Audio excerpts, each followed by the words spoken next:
Estimados estudiantes San Joseístas, reciban un cordial saludo. Bienvenidos a su materia y a su video introductorio de su materia presentada por Meditares Macroeconomía y su docente quienes habla, Fred Manuel Soto Acevedo. Durante esta sección veremos lo que es las variables macroeconómicas parte 4. En este caso vamos a hablar de la variable macroeconómica inflación.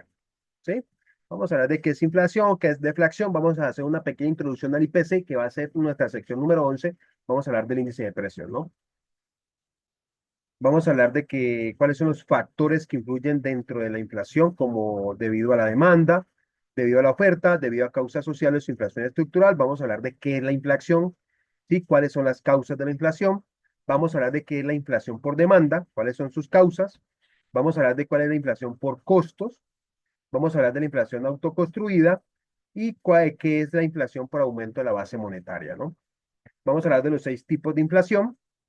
Vamos a dar un poco sobre la inflación, el impacto de la inflación no es lo mismo para todos los entes, los efectos de la inflación en la economía.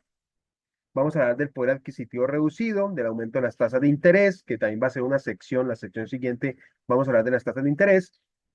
Vamos a hablar del crecimiento económico, la redistribución del ingreso, por qué la inflación afecta tanto estos procesos. Vamos a hablar de las ventajas y desventajas de la inflación. Y así estaremos llegando al final de nuestra sección número 8. Recuerden de su materia presencial con los digitales, macroeconomía y su docente quien les habló, Pre Manuel Soto Acevedo. Así que nos vemos en la sección número 8.